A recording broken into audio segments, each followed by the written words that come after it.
Good evening and welcome to Daily Red Devil for all of your latest Manchester United transfer news and talk. I hope everyone is doing well on this Friday evening. We're back with another massive show to bring you guys tonight. But before we jump into that, please smash a like on the video. Let's try and see 200 likes on today's video and subscribe to the channel if you are new. On the show tonight, we are going to be talking about Frenkie de Jong. The name that we thought we would never have to speak about again is now going to be talked about constantly, probably, with apparently Barcelona giving Frenkie de Jong the green light to leave the club this summer.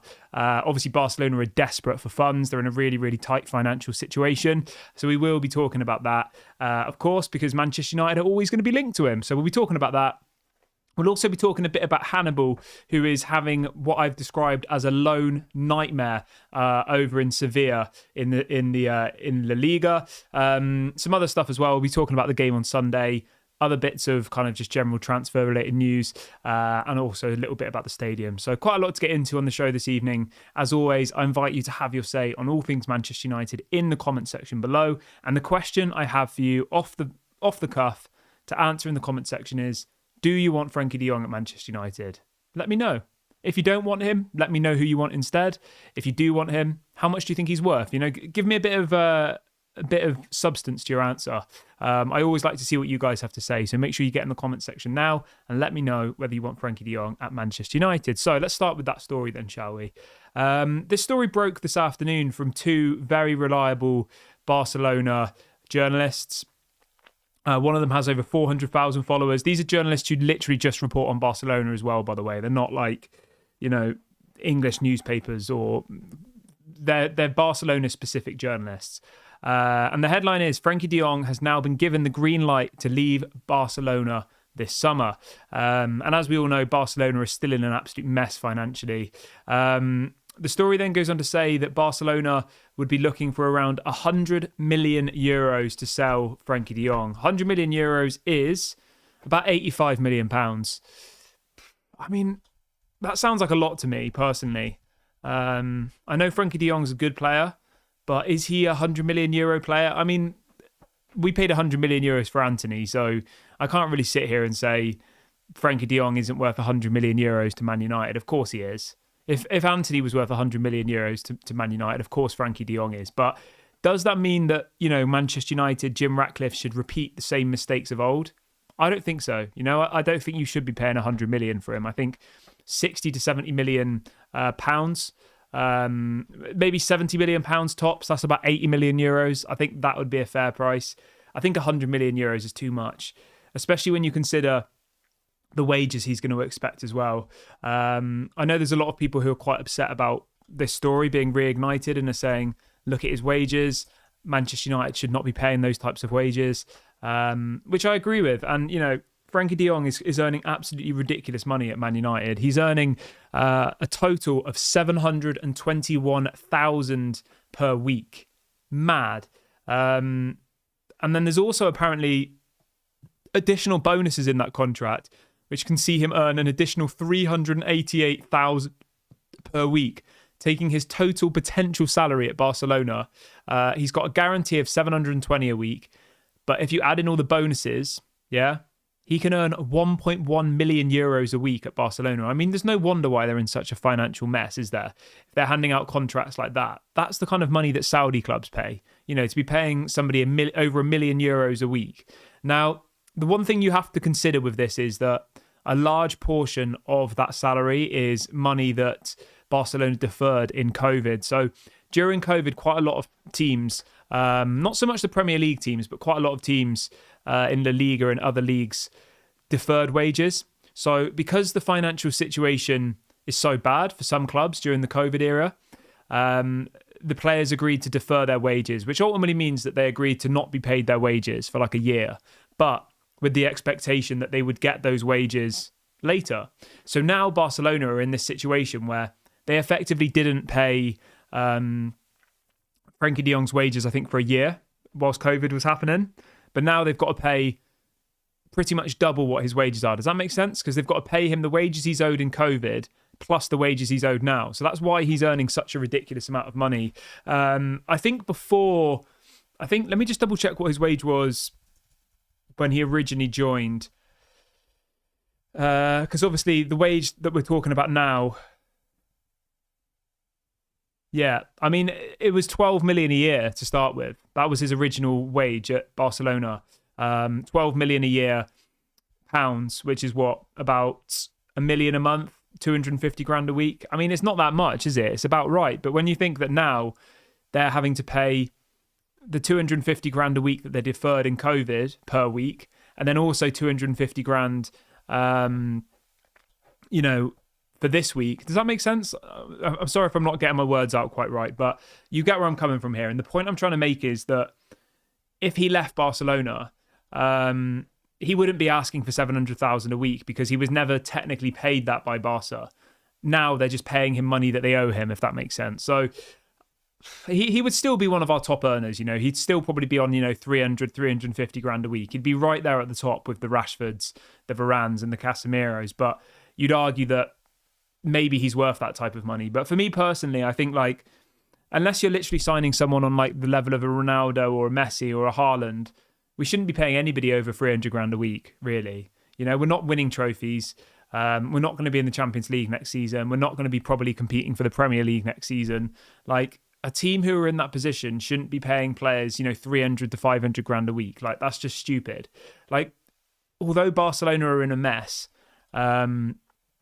they still go into a season with some sort of expectation that they might achieve something. I know they're a little bit off the top in La Liga, but they're still in third place. They're only, I think, 8 points off the top. Whereas, Manchester United title race, obviously that's just a stupid conversation to have. You see what I'm saying?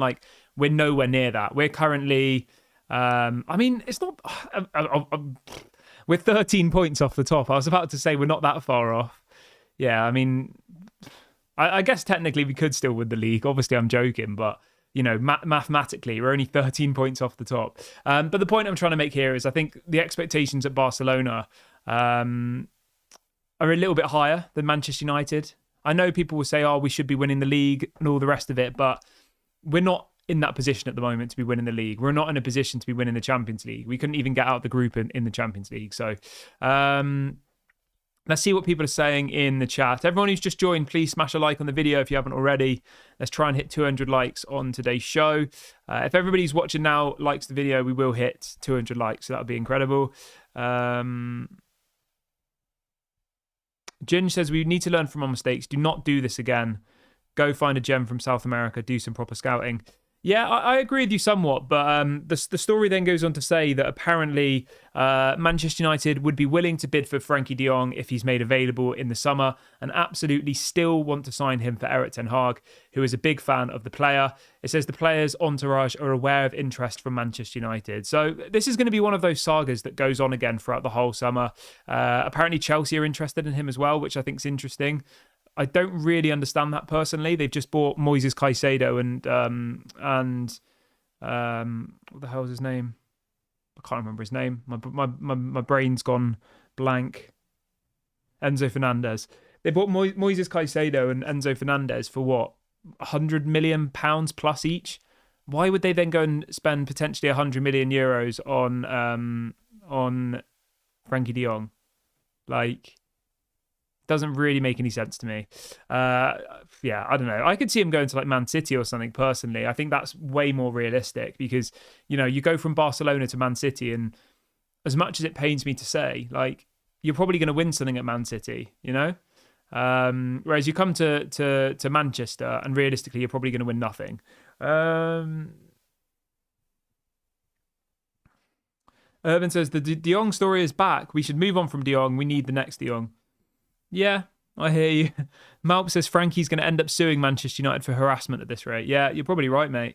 Lumen says any former player of Erik ten Hag will flop at Man United. I don't think Frenkie de Jong would flop at United. I think he'd be an incredible signing. I think him and Kobe Mainoo in that midfield would be absolutely breathtaking. But do I think it will happen? I don't know. It's very difficult to say. I mean, the story also goes on to say, this is coming out from multiple journalists, that apparently Barcelona will have to sell one of their big stars this summer. And if you look through their kind of current squad at who's the most valuable, right? Frenkie de Jong's the most valuable.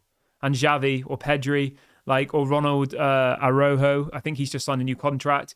They've got maybe 5 or 6 players who are worth serious money. We're talking Xavi, we're talking Pedri, we're talking Frenkie de Jong, Ronald Araujo, Jules Koundé, Rafinha. I mean, other than that, there isn't really anybody. I know there's people like Joao Felix and stuff, but I don't think Joao Felix is worth big money. And obviously, he's not even their player at the moment. He's his parent club's Atletico Madrid, isn't it? So, they're going to have to sell one of these people in the summer. I know Man United have been linked to Araujo as well, the centre-back. I think he'd be an incredible signing. We'll have to wait and see. I mean, would I take Frenkie de Jong at Manchester United? Of course I would. Of course I would. If someone said to me tomorrow that Frenkie de Jong will join United in the summer for £70 million and we'll pay him 250 grand a week, I would take that 1,000,000% without even blinking, because I know he would revolutionise that midfield. It would allow us to, probably then move on someone like Eriksen, move on McTominay, move on Casemiro, and, bring in somebody who is younger and would obviously suit Erik ten Hag's system. Ginge says Frenkie de Jong has zero interest in United. Barca accepted our bid last summer. He had zero interest in coming. The thing you have to remember with that, though, is, right, people saying, he rejected us. The reason that happened, or the reason he rejected us, was because, as I've said to you earlier on the show, Barcelona owed him tens of millions of pounds. Tens of millions of pounds. Okay? They owed him tens of millions of pounds from the COVID year where they deferred his wages. And if Frenkie de Jong left the club, it would have meant that he wouldn't have got those wages. So if I said to you, right, your employer didn't pay you for a year, okay? They're not going to pay you for a year because of COVID. And then next year, somebody else comes along, offers you the same money as you're earning at the moment to go and work for another company, but you won't get the money that you're owed from your old company. Of course, you're not just going to walk away from it. It's life-changing amounts of money, even for footballers. It's tens of millions of pounds that Barcelona were going to owe him, and they weren't willing to pay him off that money. It was just going to be wiped away. So I'm sure he is happy in Barcelona. I'm sure, he likes the sun. Barcelona is a beautiful city. I think most people would be happy living in Barcelona. But you also have to look at it like they owed him ridiculous amounts of money, and him leaving the club in 2022, when the bid was accepted, would mean that he would have had to have just completely written off all that money he was owed, which obviously he wasn't willing to do. And I don't blame him. I wouldn't do that if I was him. I wouldn't do that if I was him. Jin says, hypothetically, if United acted like a proper big club, get rid of McTominay for 40 million, then of course, yes, go and get Frenkie de Jong. Yeah, exactly, mate. If you got rid of McTominay, get rid of Eriksen, maybe you get rid of Casemiro as well. You could raise 100 million there, I reckon. 50 million for Casemiro, 30 to 40 for McTominay, 5 to 10 for Eriksen. That's easily enough money there to go and buy Frenkie de Jong. And the wages you would save from Casemiro's 350 grand a week, Eriksen's 150 grand a week, and I think McTominay's about 60 grand a week. That's 560 grand a week in wages that you'd save from getting rid of 3 players. I know Casemiro is a good player, but you see where I'm going with this, and you can see where you can kind of formulate where the money can come from. Maup says, if you're Frenkie de Jong, would you choose the Spanish sun or the English rain? The thing is, though, right, as far as I'm aware, I think this season is the final season where they're paying him off his wages. And if Barcelona have to sell somebody and Man United match the current wages he's on, then maybe it will happen. But I would say it's probably quite unlikely at this point, to be honest. I think, I think it's quite unlikely. I would be shocked if Frenkie de Jong did come to Manchester United, because in all honesty, Frenkie de Jong's only going to come to United if Erik ten Hag's the manager. And if we lose to Aston Villa on Sunday, there'll be people calling for him to be sacked again. Football's such a short, kind of short-sighted sport. If we lose to Aston Villa on Sunday, people will be sat here in this community saying, "Get rid of Erik ten Hag." You know what I mean? So, yeah, and I think that Frenkie de Jong would only come if Erik ten Hag was here. Not because he specifically wants to play for Erik ten Hag, but just because we know how obsessed Erik ten Hag is with him, and we know that Erik ten Hag will really, really push to sign the players that, he trusts, like Anthony, like Onana. But anyway, let's move on to the next story. I'll come back to some of your questions in a minute. And let's talk a little bit about Hannibal, because from what we're hearing this evening, Hannibal is having an absolutely terrible time over in Sevilla. I think it's the manager has come out saying that Hannibal needs to learn what it means to play for Sevilla. And until he does, he's not going to play for them. He's only played 13% of their games so far, which is absolutely shocking. He's only played 13% of the total minutes that they've been involved with, which is absolutely shocking. And yeah, it's frustrating, isn't it? Because you hope when somebody goes off on loan, you hope that they're going to come back and be worth more money. But in this case at the moment,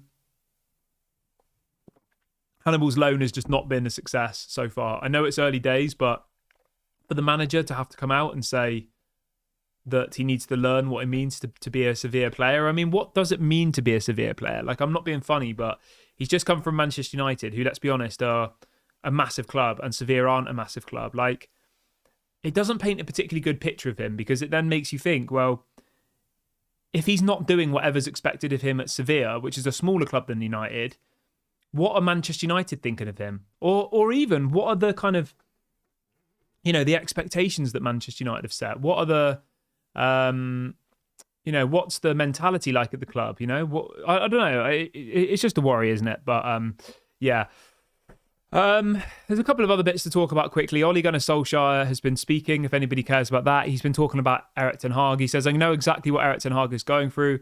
In the good times and the hard times, we want to get back to the top, and I hope it will be with Erik. So that's a nice couple of words from Ole Gunnar Solskjaer. I don't know what else he was really going to say. And then he talks about the stadium as well, Ole Gunnar. He says, we have to move with the times, and at the moment, something has to happen. It's either renovation or a new stadium, because we're falling behind if we're staying in the same place we have. It's going to divide fans for sure, because history is important, but we traded the Cliff, which was iconic for United, and the Busby Babes. With Carrington, it looks like we might have to build a new stadium. So it looks like Ole Gunnar Solskjaer is in the camp of, building a new stadium would be, the better option. Obviously, that's just one person's opinion. I don't know. I think it's too early to kind of formulate an opinion for me.